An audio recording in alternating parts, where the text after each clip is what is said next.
Yeah, go ahead, please. Question. Yeah. Your hand, Bernard, your hand is up.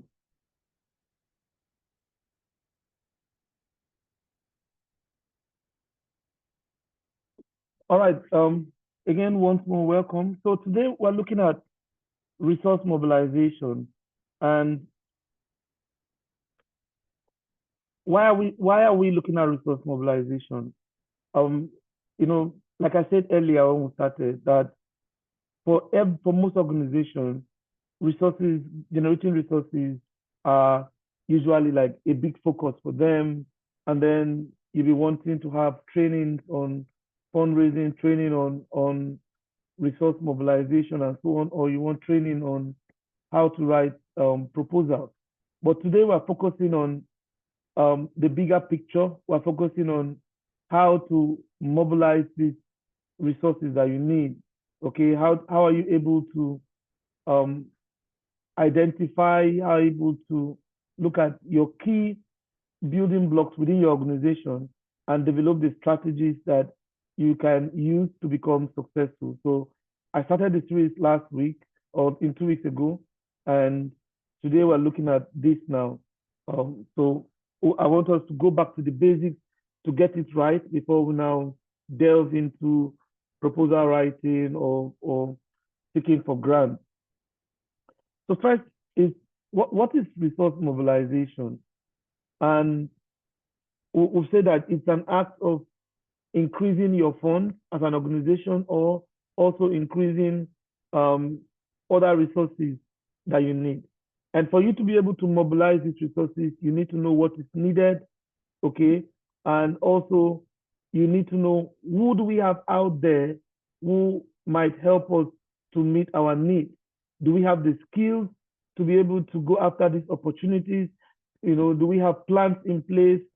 And are we ready to be able to implement projects if these resources come by?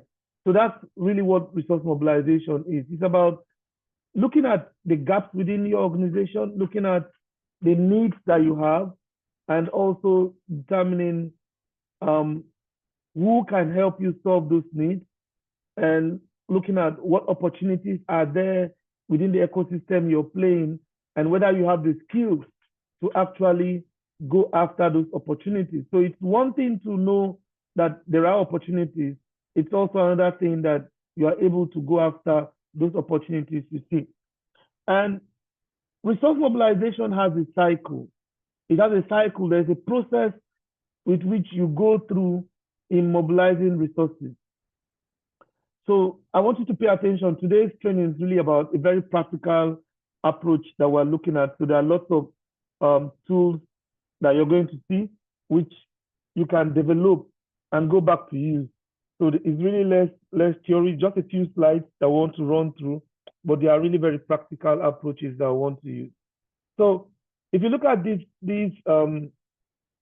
diagram before you, it starts with research and gathering intelligence. So you want to gather intelligence, you want to research donors, you want to research your needs, just gathering intelligence about what you need, who is providing what, who is giving that resources, who has those resources, and how can you get them.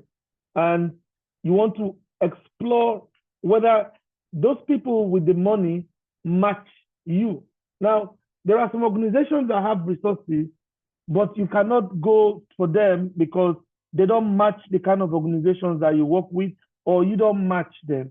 Okay, so you want to explore, do we match with these organizations? Are they funding people like us? Are they funding organizations like us? Are they funding projects in the areas where we are currently doing our work? And then you also have the third cycle here, which is your acts. So this is where you go through to begin to maybe write the proposal or write a concept note and submit and get funding from. And the final process about, you accounting for the resources that you've been given and developing lessons learned and documenting all the processes that you've gone through. But if you look at this diagram, you can see that what binds all these processes together it's really about relationship cultivation and management. So essentially, resource mobilization is about building relationships. So you need to be able to build relationships and nurture those relationships.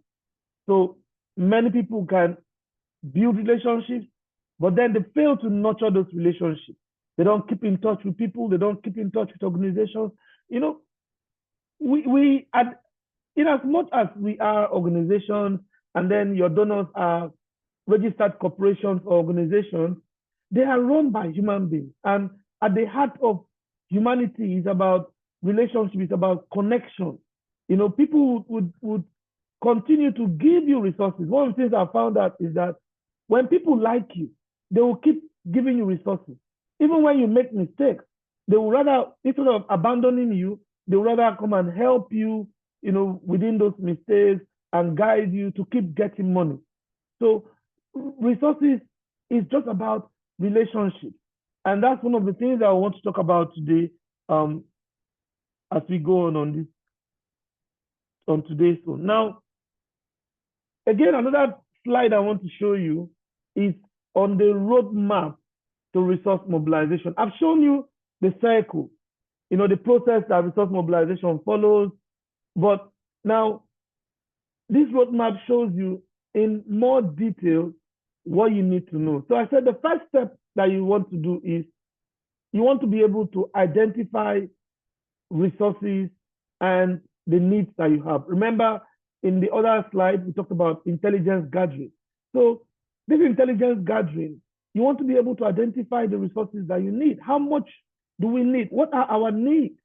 What do we want to do? And how much money do we need? How many people do we need?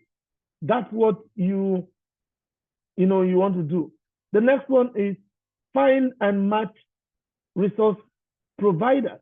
There are people who have these resources, okay? There are people who have these resources, and you need to look for them and match whether they can fund you. You look at within the landscape where you're operating with, you know, who are the funders, who can fund our work. It's important that you find those people. You need to do that intelligence, that research with your team. And the third thing you want to look at is you need to understand the skills that are needed. What skills do we need to be able to attract these resources? And this is a place where I see that increasingly most organizations, you know, that are local. Local is in terms of maybe you are a national organization, but you are a country-based organization. You are not international. So they don't prioritize skills of their staff, of their, you know, themselves, the board, the volunteers.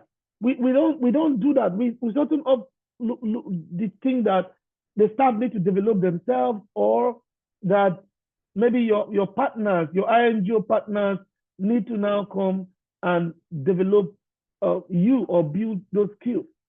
A big portion of you being sustainable and being having the resources is about you being able to attract and keep quality staff. It's really important that they have the skills to do the work. That investment is really, really paramount. Now, the next step in the roadmap is developing strategies and action plans. So you don't just go about, just wake up and say, there is money now. Say for instance, we saw the flood, the unfortunate incident in Maiduguri and the flood in there.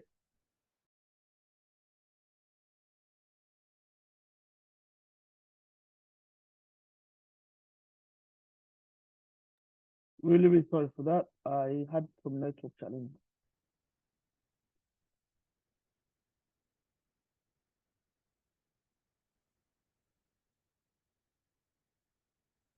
Yeah.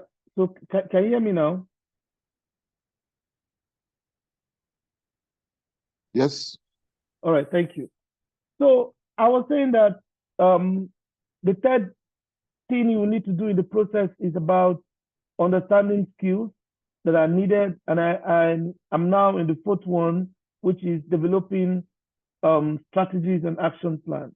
And I did share as an example that if you look at the unfortunate incident that we also happened in Maiduguri this past few days around the flooding that have submerged most of the city.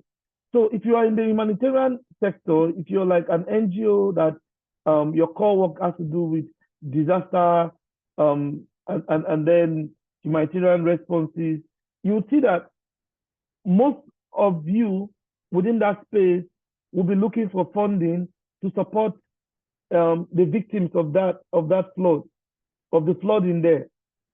But you don't just jump into because you say, okay, we are in this space. Money follows problems within the NGO sector. Now there is this crisis that is going on. We're going to get funding. If you're not prepared, you will miss it because you do not have a strategy on how to source for that funding to get people to give you those resources. So this is why we say that developing strategy and action plans are very, very key. And we're going to talk about that later. And then the fifth step talks about checking your organizational readiness. So how ready are you? Assessing your readiness to be able to attract funding. Do you have the systems? Do you have the policies? Do you have the people in place to be able to do the work? If the money comes, are you able to execute? And then the last step, which is step 6, talks about you being able to execute the project itself. So this is a roadmap that most organizations that we usually use in determining resource mobilization. So these things are done, sometimes years ahead. The system is put in place first before they begin to go into the other aspects of executioning or executing the processes.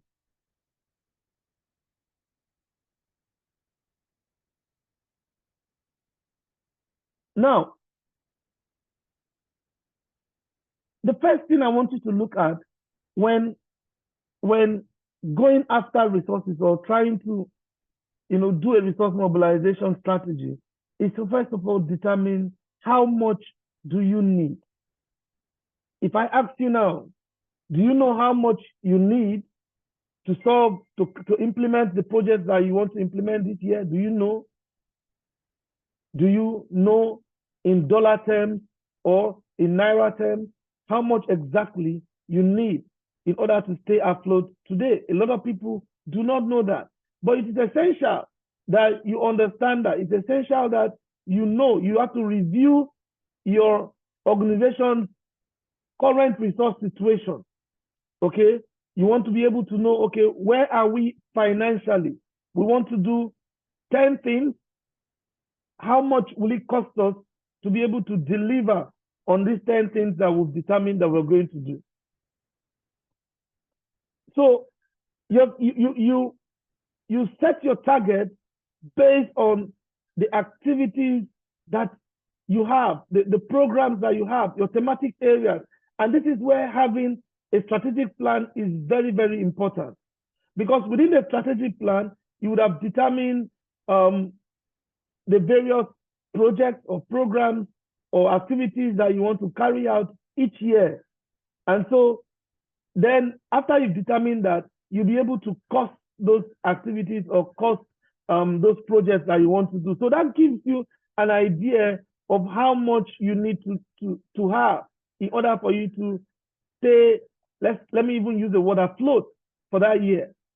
So if someone asks you, do you know how much your organization needs to function effectively, in 2025? Does anybody here, can anybody type yes, no?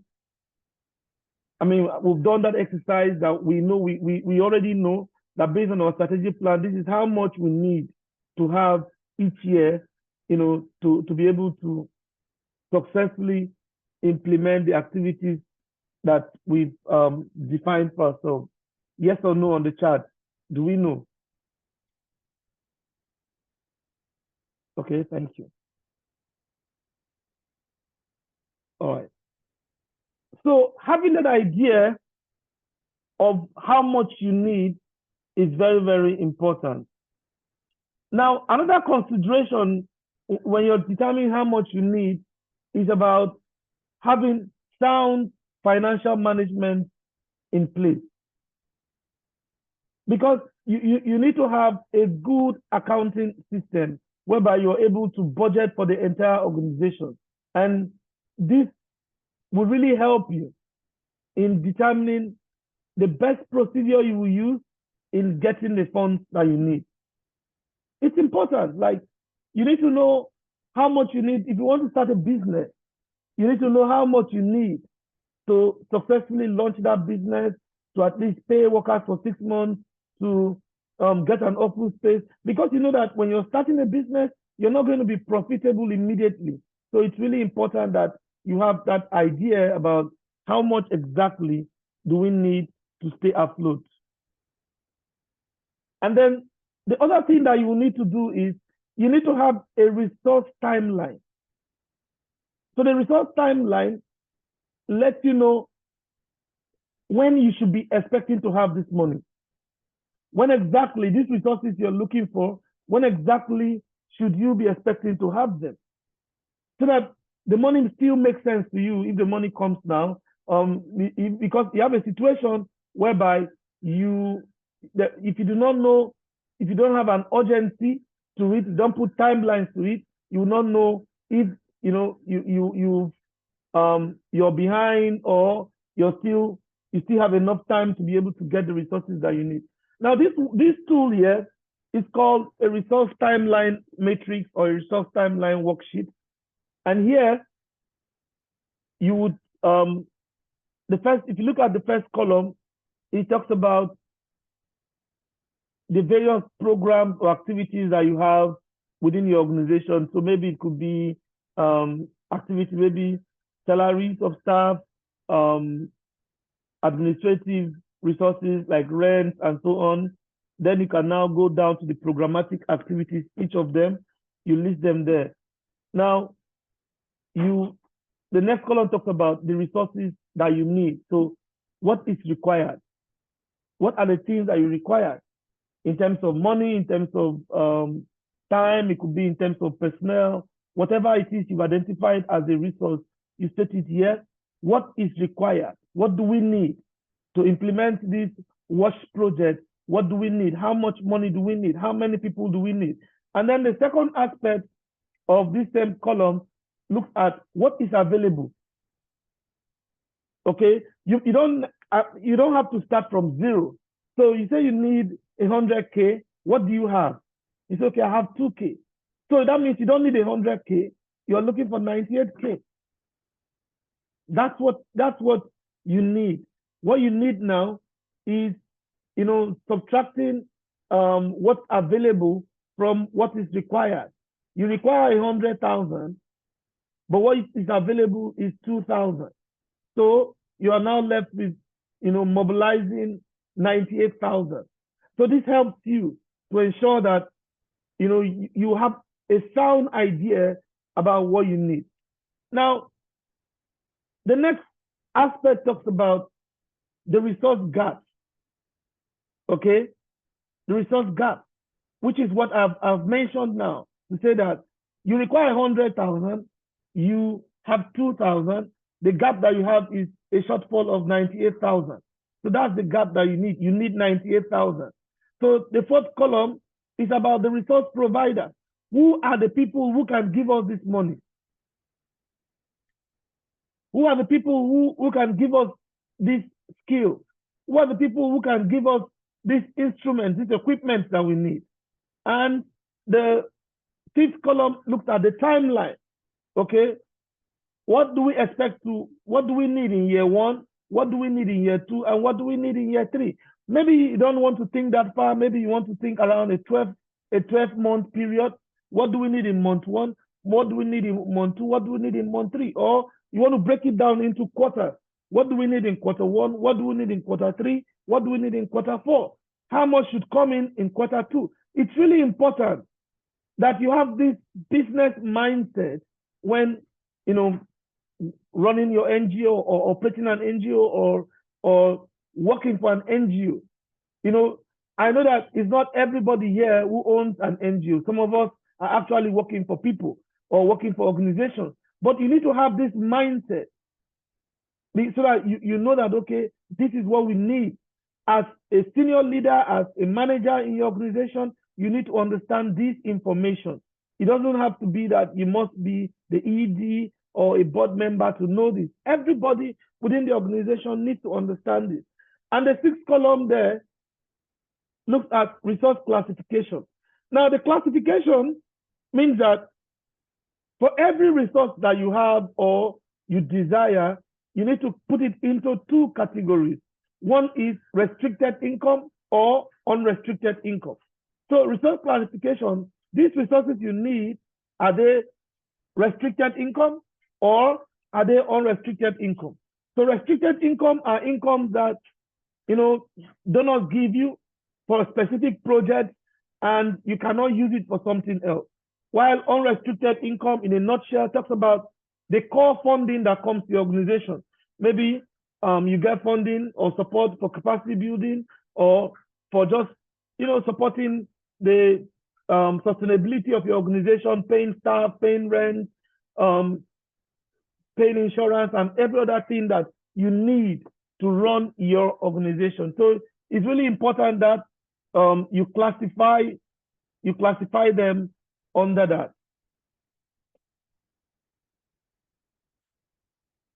So please, if you have any question, you can just drop it in the chat. Now, once you've identified how much that you need, the next thing you want to identify is who are the people or organizations that can provide that resources. And this is a very important thing to do. You want to be able to look at the funding landscape. Who are these organizations that can provide, or who are these people that can provide us with the resources that we need? And this chart here looks at the various funders within our ecosystem. So the first one here looks at the NGO itself. So you can be funded by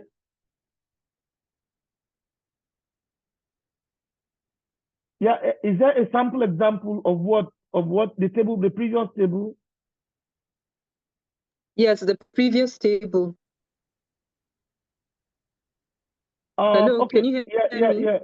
Yeah. So I think I don't have a sample to show you now, but it's something that from what I've explained is something that, I mean, you can do. But if you finish the slide, the training today, I have them in Word document as a Word document that I can share, that you can use to try it with your team. But it's really something, and the instructions that you can use in running the exercise itself. So it helps you to brainstorm, to be able to do it. Okay. Because most of them are like organizational documents, and I wouldn't want to share.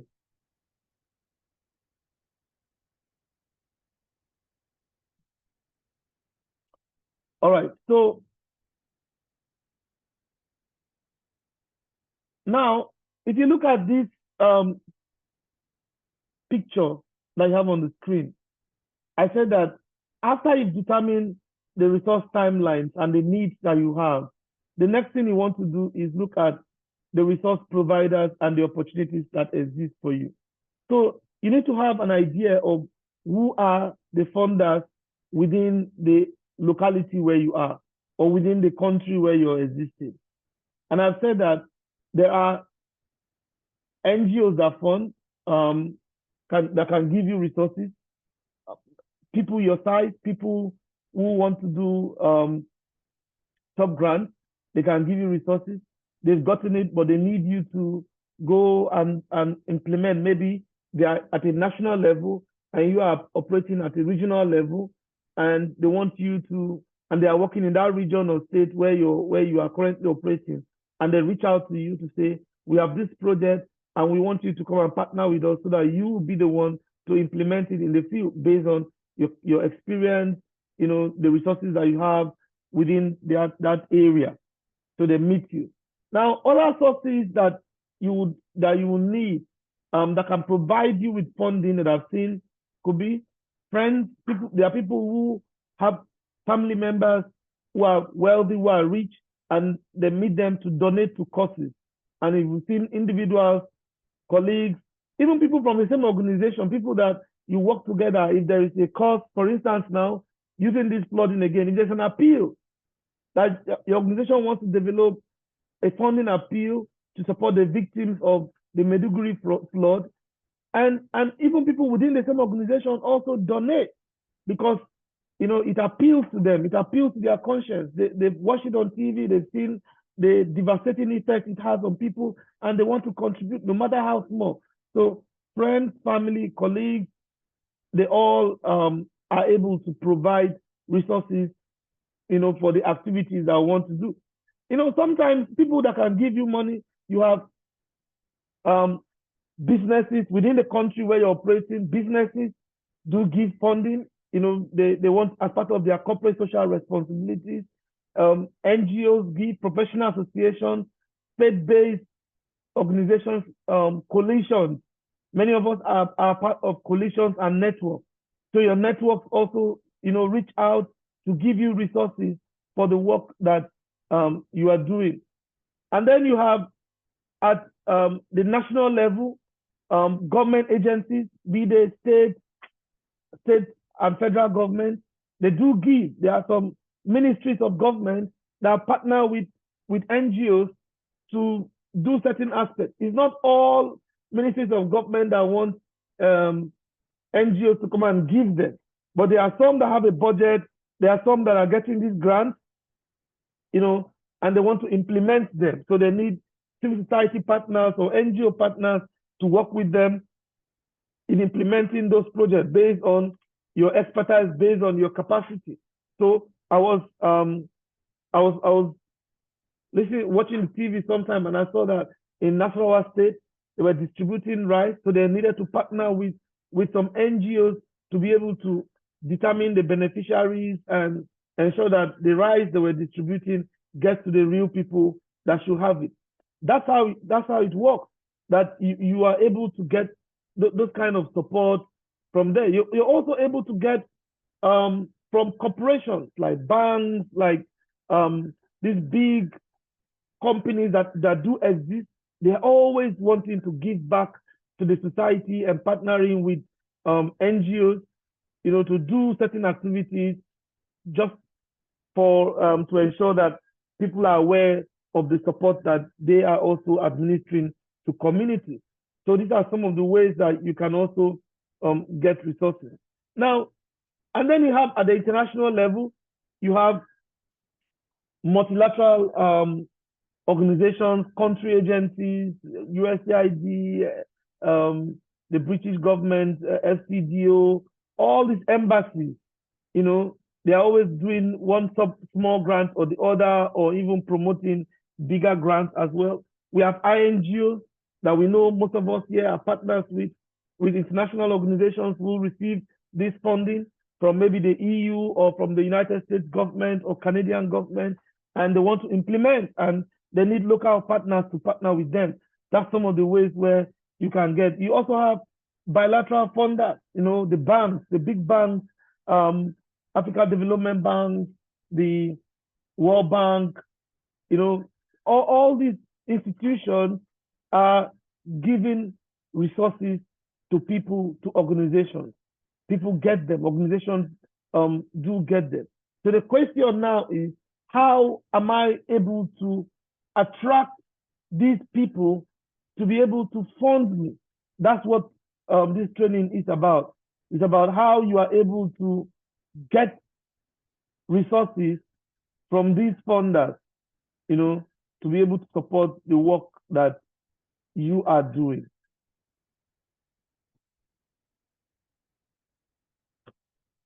So now, one of the things that you want to do is to do a landscape mapping. And this is a simple tool. You can create this table in your using Microsoft Word or using Excel or Google Sheets or Google Docs, you can recreate this table. So this is a mapping tool for the landscape. So you look at the first column looks at the types of donors that exist, and the second column looks at the name of the donor. So what I want you to do is, as you go back with your team, you need to sit down with your team and look at these donor types from the government, national government, regional government, local government, bilateral partners, multilateral development partners, foundations, like the Bill and Melinda Gates, Makoto, all those foundations, international NGOs, national corporations, local businesses, state-based organizations. I want you to look at them and try to identify each donor that plays within that space. So for instance, national government, you can begin to look at, not necessarily, for instance, for us in Nigeria, it's not just about the government, federal government of Nigeria. It's about, do you know any ministry or agency of government that is partnering with NGOs within your sector? And you write their name. Do you know any agency of government or ministry of government that has grants that can grant you? The next one is your regional or provincial level. Now, for us, we look at state government. In some countries, they call them regional government. So do you know any state government that is partnering with NGOs on a particular activity that, and they also give grants, for NGOs to be able to implement that activity? You name them there in the areas where you're operating. And you go again to look at the bilateral development partners. Which of these banks are funding NGOs that you know, that are your size, that are within your sector, and how, name them here on the column. So you list this, you look at each row and put names to them, so that what you're trying to do is trying to identify the donors that exist in the country where you're operating. This is not about whether you have any relationships with them, but it's about, do they exist in the first place? Are they funding organizations? Then you can now begin to think about why are they not funding us, or if they are a match or not to us, or if our what's called now mission and vision forbids us from interacting with these kinds of donors. But now it's about mapping out all the donors that you know, putting names to it within the various categories they belong to. Once you've done that, you can now worry about, are we a match? Are they a match? But now it's not about matching them. It's about identifying who these donors are within the spaces where they've been able to operate. So it's really important that you are able to rank this, that you're able to use this simple table to do this simple exercise. It will really help in helping you to know how to categorize the various donors that exist in the country. As we go further, you would take a step to begin to see how you can ensure that these donors are a match to you or not.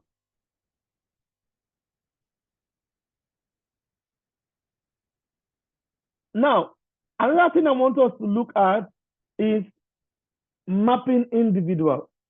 You see that I did say that the entire resource mobilization process is all centered on your connections, your relationships. And so as leaders, as one of the things that you must do as an NGO person is to be able to build relationships with an array of people. When you go to conferences, the idea of going to a conference is not just about going to sit down and listen to the panel, but it's about trying to know who is on that list and identify. Now, one of the things that we do in my organization is that whenever we are attending any conference and we get to see the list, because most of these organizations, these conference organizers usually share like an app. Like if you've ever gone to COP before, there's an app that they have, where they look at everybody who's registered their organization. So we make it a point of duty to go through the list of people who have registered and identify people we know that want to connect with, or people we do not know that we feel that they are working in the space where we are working, and we make it a duty to connect with them. And every time you attend the conferences and return, as part of your report, the template asks you to state who you met, their emails, and their phone number, and then how do you intend to follow up with them. So that way you're building the relationship, because money follows relationships that you have built. So don't attend meetings, don't attend workshops that you are invited to, and then you're not building relationships with people. It doesn't matter whether you are, at a senior management level and the person that attended that conference was, is a junior. As long as that person is in that space with you, you should be able to build relationships with them, because you don't know where they are going to come in very handy for you. So we say that it's important, in this mapping process, to identify the ways that each individual connects that landscape through their past and current relationships. So if you look at the previous funding landscape where I showed you, I said you need to name all the donors working with that space. You find out that in some of these organizations you've listed, you might know somebody inside, or you might have worked there before, or you might have been their partner before, or done a business or a consulting or something, with them. And this is what this image is trying to prove. It's trying to tell you that every one of us is connected. And there's a principle called the 6 degrees of separation, whereby you are, let's say, for instance, for those of us in Abuja, you are 6 people away from the president. That if I wanted to see the president today, all it takes for me is 6 people. 6 people. And that's it. Like, you will not need more than 6 people that will be able to give you that information. And that's something that if you are using LinkedIn, you will see the way LinkedIn works is about this degree of connection. So that everybody who is connected with you, that they've sent you connection requests and you've accepted, they are your first connectors. So you say that your connection with them, you see there first. If you open your LinkedIn, you see first. And then there are people who are not connected with you directly, but then they are connected with somebody who is your connection. And that person is your second connection. And so you can have first, second, third, fourth, fifth, sixth, like that.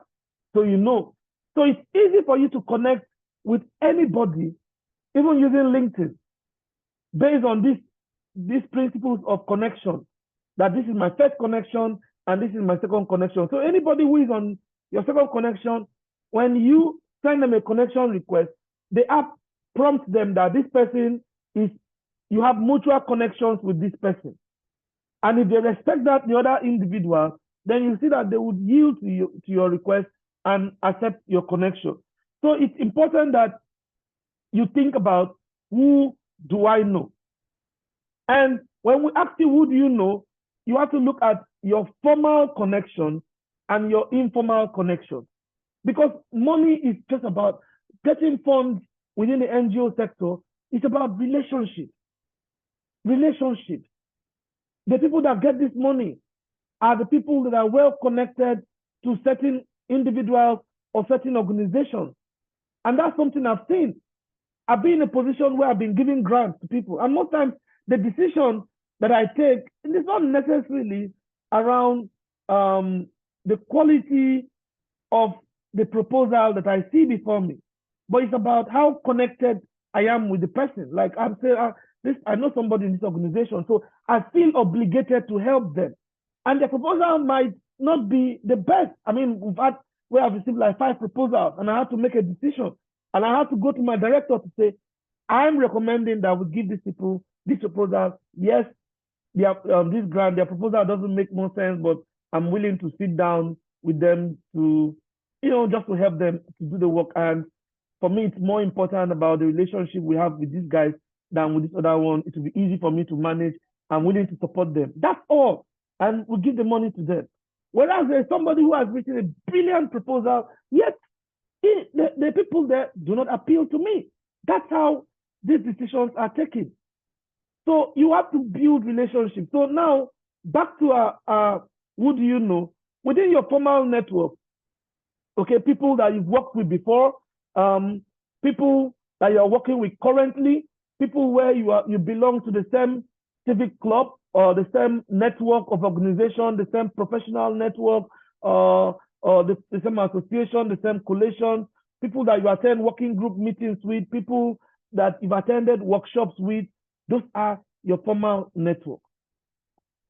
So you must organize this information.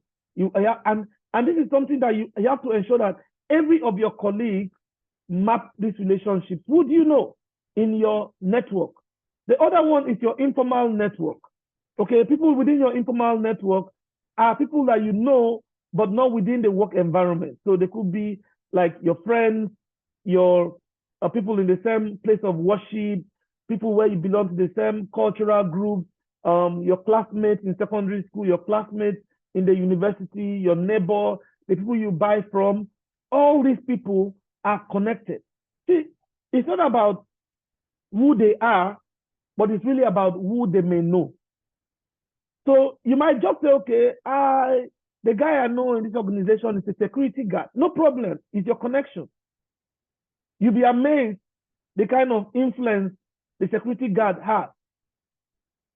You know, so it's important that you do this mapping this way. And after you've known this, you now begin to ask yourself these critical questions. For instance, under formal or professional networks, sit with your team to brainstorm or take a piece of paper or a jotter to ask yourself these questions. Who do I know through existing partnerships, through my donors, through existing vendors, through existing referral sources? Who do I know through former partners, former donors, former vendors, former employers, and so on? Who do I know through current or past programs? Who are my former colleagues? Okay, the people I left that I used to work with, where are they now? Who do they work for now? Does their organization fund projects? Who are their funders? Who do I know through past jobs that I've done? Where do they work? Who do they interact with regularly? Who have I met at conferences? Who do I know through coalitions or task forces I participate in? These are the networks that you need to build. These are the people that you need to map and identify them. I mean, if you know anybody in the NGO, it's very important. It doesn't matter because people always move. People always move. We always move, and the sector is small. You might have many organizations, but it's quite a small sector. So you need to ask yourself these questions in terms of, being able to, if you're serious about fundraising, these are the questions you need to answer. And then in terms of your informal or personal network, you need to ask yourself, who in my family work in a similar field of work? Do I have any of my siblings, any of my distant cousins or relatives that also work in the NGO? Who in my family has a connection to someone working in the NGO, for instance? Does my family member know someone working for a donor, implementer, NGO, or vendor? Who do my friends work for? And also you have to think about your neighbors, your classmates, your people in the same religious gathering, religious group that you belong, everywhere you go to worship. Do you know where they work? Do you know what they do? That's how you map, because resource mobilization is not just about knowing the organizations, but you need a door that needs to be open to you into these organizations. So knowing these people is very, very key. Please, if you have any questions, don't forget to drop your question on the chat. And if I'm too fast, you can also call my attention to it as well. Thank you. So once you've mapped the people that you've done, remember I've talked about the funding landscape, we've talked about who you know, The next thing now is about how do we map the donors themselves, the organizations that we want to contact. So after you finish determining how much you need, who are the various funders that exist, the next thing that you want to do is to do a donor mapping and a donor researching. So there are two things here. One is you need to map the donors, and the other is you need to research these donors, seriously.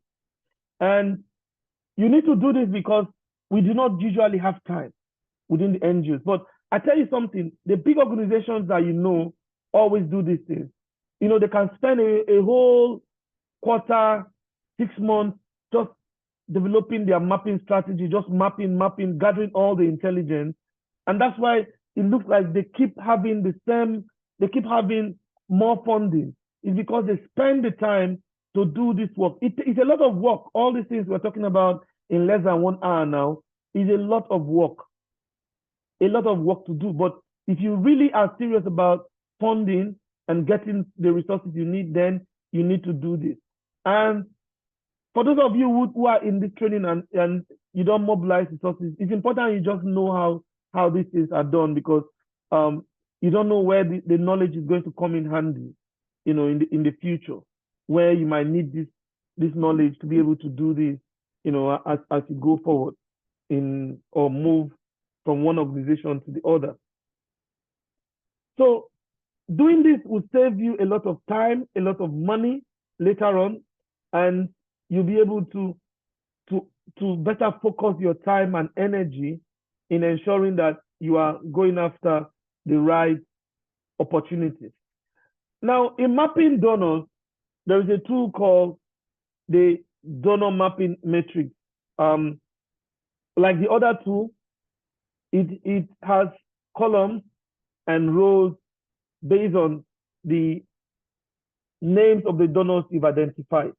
Remember, I told you first, in the funding landscape, you need to name the donors. You need to be able to identify all the donors or prospects under each of the category, from NGO to FBO to international organizations to regional government and so on. Now, when you've determined those names, you now come and use this template to map them out. So you look at this column, it has a column for donor prospect name and category. Remember, we've done that previously in the previous slides. We've done that, the categories they are and what their names are. So you take that name, those names you've identified, and put them on column 1. And then the next thing you want to do is, what are their key focus areas and themes? So what you are doing now is, for each donor that you've identified, can you do a web search about them? Can you just go to their website to begin to think about, to see what these donors, where do they focus on? What are their thematic areas? What are their funding being on? So you come there, copy that information into this column here. That, okay, they are into WASH, they are into gender, they are into gender-based violence, climate change, mining, resource governance, and so on. You put them here. And the third column looks at, or the fourth column after the serial number, looks at their geographical presence and focus. So are they funding the project in the country where you are? What's their priority countries? Where do they have presence? Where do they have presence? And you put that answer here. And the funding mechanism that exists, okay? Do they throw out call for proposals? Do they accept concept notes? Do they accept unsolicited proposals?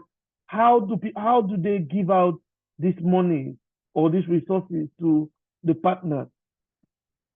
Now, here, you want to go to look for their annual reports, or, most of them publish annual reports online. You want to check for each of those donors, who are their current partners or the projects that they've funded. This information is available online. You just need to research. You need to put in the time that you need to be able to map this out. It will take you some time. It takes work to do it, but it's very important.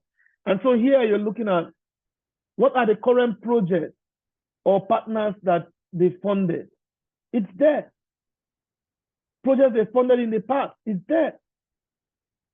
If you go, you have to look at it. You have to take time and spend time in the website. For most of these donors, this information is available on their website. And what's their typical budget? Say they usually fund, maybe in the last 3 years, what's the highest amount they funded? Have they funded up to $100K, $100,000, $50,000, $200,000, 500 or $1 million? What are usually the size of their grants? And you write them there. So why would you need this information? It helps you to eliminate the ones that you don't need to focus on. It helps you that even the ones that might be funding areas, funding projects in your own thematic area, perhaps their budget is too big or their budget is too small for you. It's really, really important that you understand this. Or you need to know their partners, people they are working with. Maybe the next one you can go and meet those partners and say, I know you receive grants from this organization. We are interested in also working with them. Can we partner in the next grant so you can sub-grant to us? That way, the donor might now trust you because their own trusted partner is bringing you along. The next time you'll be able to apply on your own for that very grant, or from that very organization. So that's how some of the things that you need to do will be. So this is a very simple table. You plot it, create as many rows that you need per the number of donors you've been able to identify, like I showed you in the previous slide. Now, after you have done the mapping, the next thing that you want to do is to do a detailed research about these donors. Okay? You want to be able to understand what their priorities are and how you can engage them, or how you can get yourself to be partnering with them or getting funds from them. Everything that we talked about here requires a lot of work. It requires a lot of work. And there is a tool for this researching. Let me show you. Let me just share something else with you. There's a tool that you will need for this.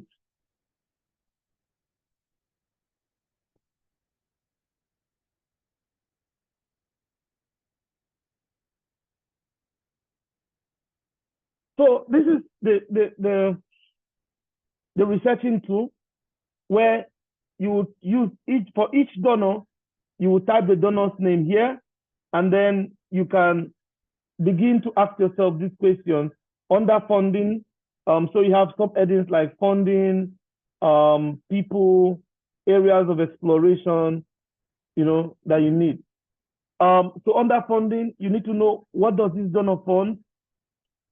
Does the organization have current programs with it? Does your organization have past program with it? And then you have to, the response, what you need to do is list any information you have, no matter how basic you respond here. Under this, does the organization have current programs with it? You need to ask yourself, is the program successful, well received by the donor? Do you have good relationship with this donor? And you provide the responses here. And does your organization have past programs with it? Was the program successful? Did you have good relationships with the donor? You put the responses there. And then people, do you know someone working with this donor? If so, list the name, regardless if you have a link to them or not. And then, do you have a link to this person? Do you have a link in your organization to someone who works for this donor? All right. And under areas of exploration, you want to ask yourself, if you do not have a link to someone working for this donor, but know a name, think about possible connections through your network to link to this person. Do you know anybody in an NGO, other donors, vendors, government contacts, LinkedIn, and so on, who can, connect you with this organization? Would you like to know about the donor? What would you like to know about the donor? And this is the information you need as you're doing that research online in their website to find out what their funding trends are, what funding priorities they have, what are their programmatic priorities, what technical expertise or technical areas of interest, what's your target organization, what the target population or beneficiaries that they would usually fund. So it's important. These two would help you to be able to ensure that you've done the groundwork for resource mobilization. So what we're trying to do now is laying that foundation, the very important foundation that international NGOs are doing to be able to get resources before you go to the technical aspect of, writing proposals and ensuring that you're able to get the grant. But this is about that foundation of cultivating the relationship. So without this, even if you have a good proposal, I told you from my own experience, you can have the best proposal. If somebody doesn't want to give you, they're not going to give you. So this is something that I see that a lot of organizations and people are not paying attention to in being able to build those relationships with donors, with people, and getting things done. So I want to pause here and take your comments and questions, experiences that you want to share. You're free to unmute the microphone.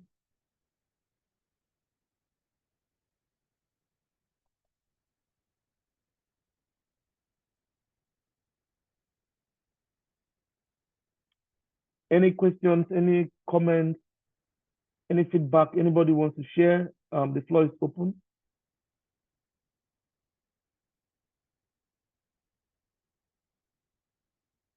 Hello, sir. Yeah, go ahead. Thank you. Yeah, my name is Usman Ahmad Dada. I'm a ED of DAFE in Yola, Adamawa State, Nigeria. Okay. Yeah, actually, the presentation, I think, has been very straightforward. We have gotten virtually what you said. You accompany, your presentation with some slides. You explain the slides, and truly, it has been very, very straightforward. So, the issue of understanding is very clear. We're getting you, and we got all that you said. However, this issue of mapping,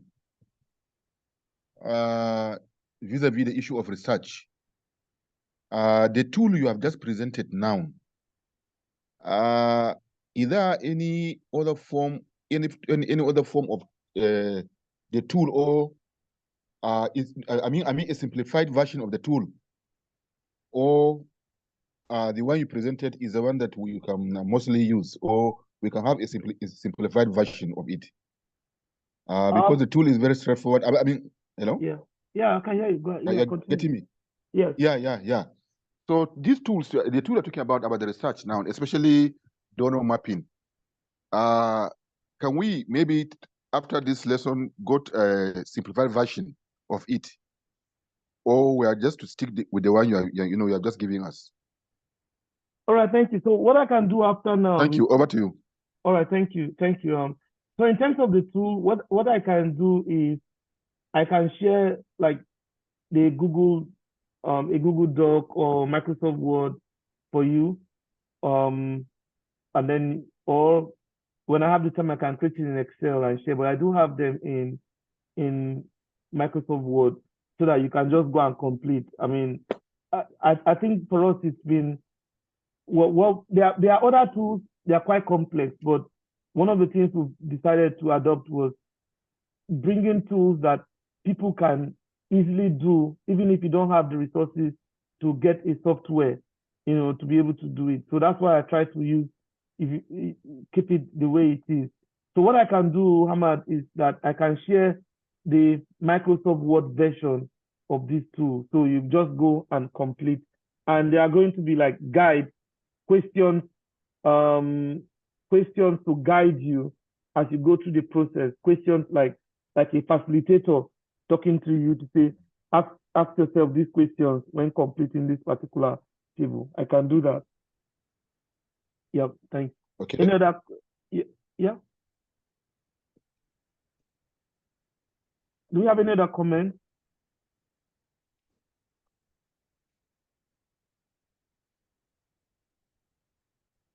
Any person else? Yeah, go ahead, please, Walter.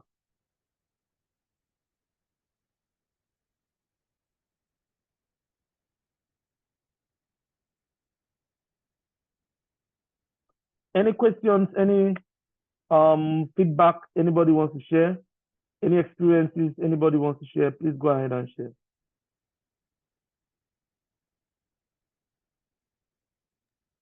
Hello, Vincent. Thank you. Really, the presentation was great. I agree as well with the last speaker. My question is on that resource timeline worksheet that you shared. Yeah. Where it has the first column, I think it has something about program/activities.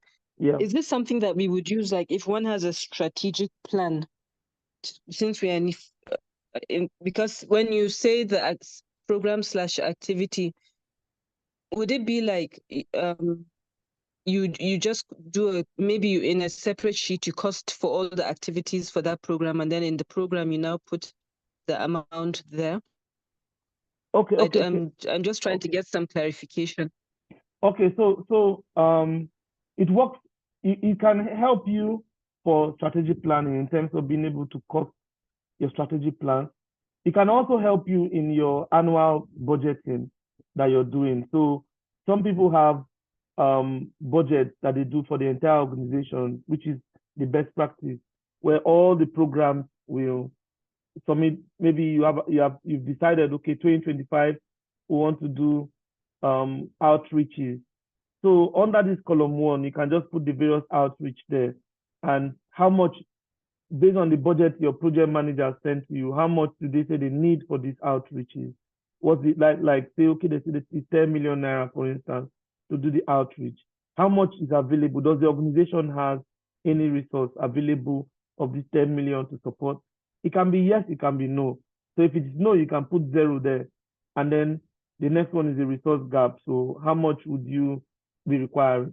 So back to your question, when I said activity or program, it means that you can decide to do this just for the activities that you want to do for a particular period, or you can decide that you have some projects lined up that have various activities and you want to use that to determine how much you need to implement those projects themselves or an entire program. But it's really optional. But the tool helps you for your planning, for planning purposes. It also helps you if you're doing the strategy plan process, for everybody to have an idea of this is what we need to fundraise for. That we need to fundraise for, okay, so we need to fundraise for 2 million because we require 4 million to do our project, but we already have 2 million in our bank account. What we need now is 2 million. How do we get the 2 million? That's what this is for.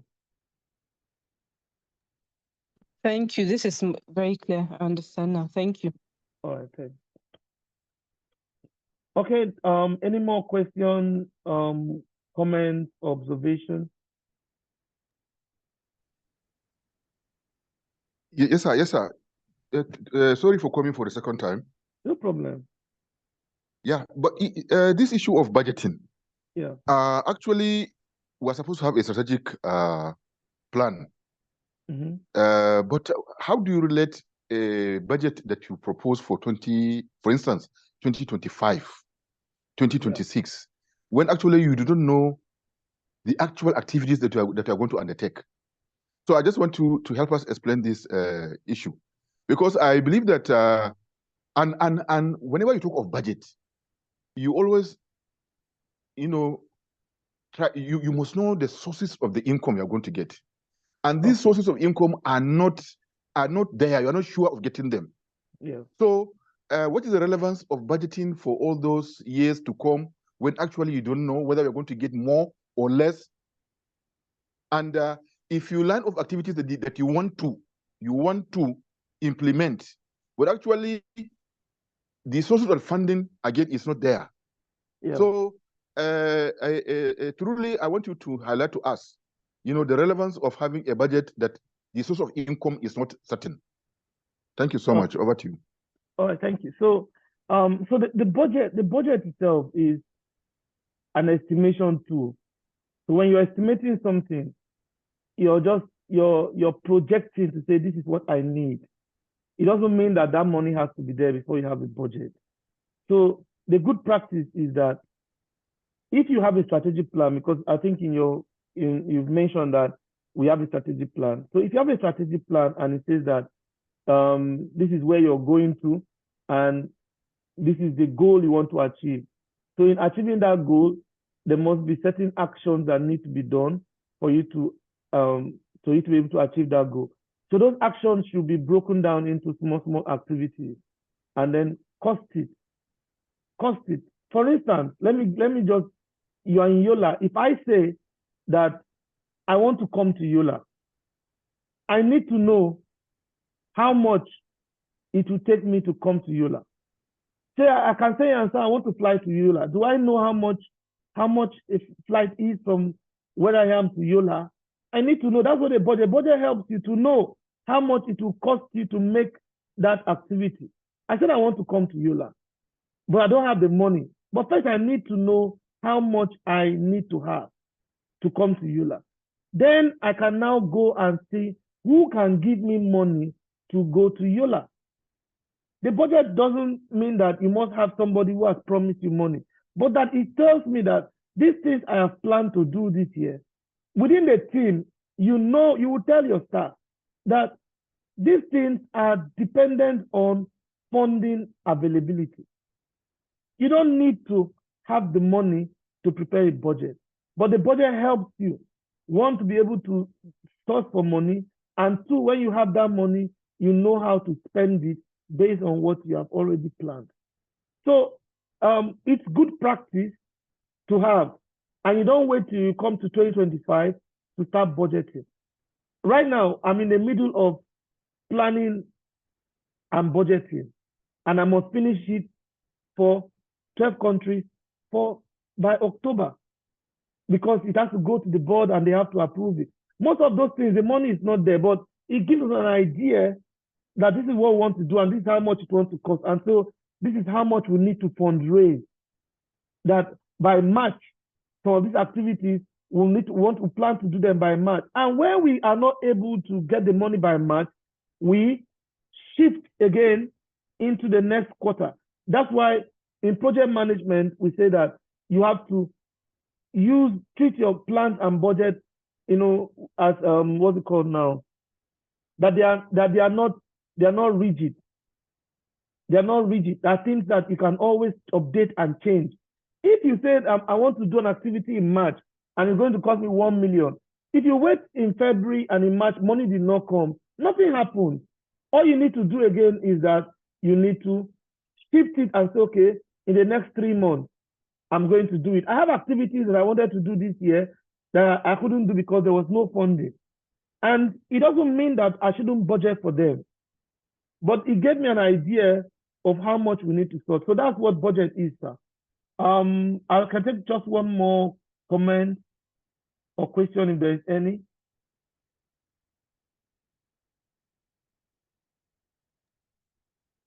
Thank you so much. Okay, there is somebody here, Walter. I don't know what's wrong with my mic, but I just want to say that I'm most grateful for your kindness in sharing this all important information. Thank you so much. This revitalizes my passion for my project towards assisting children in my community. All right, thank you for the feedback. We do appreciate you. I want to thank every one of you for attending today's class. I encourage you to please invite your colleagues, invite your friends, your partners. What I'm asking, for those of you who've been following me for these years, I don't hold back my information. And these things I'm sharing with you cost a lot of money to learn them. I mean, some of you have traveled out to learn it, to go for this training. Sometimes the facilitators are not even as generous in sharing the details because they want you to keep paying money to come back. But I'm committed to keep sharing and inviting my colleagues to come. So I've confirmed on the 28th, the guy who is coming is a business development manager with Tier Fund West Africa. So he's going to come in and talk about resources, or maybe he might go into grant writing. He's the expert in that area. I thought he was going to be here today, but he didn't. So please invite people, let them share the link with them. You've seen the value we are sharing. I'm going to post the YouTube link again. Just watch the videos there. You will get the slides and the tools that I promised that I'm going to share. So thank you all so much. It's not easy doing these things on Saturdays. Right now, I can't attend people's weddings because I know I have a class, but it's a sacrifice we must all do to give back. So thank you so much, everyone. I do appreciate. I need your suggestions on hiring and retaining quality staff. Okay, so my email is here. You can just copy it last minute. If you want, you can reach out to me. My email, my number, for those who don't have, you can always reach out. Okay, the email is not here, but you've seen it.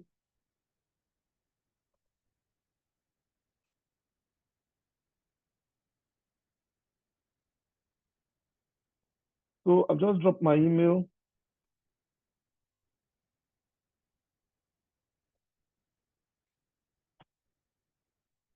Oh, sorry. Sent it to somebody else.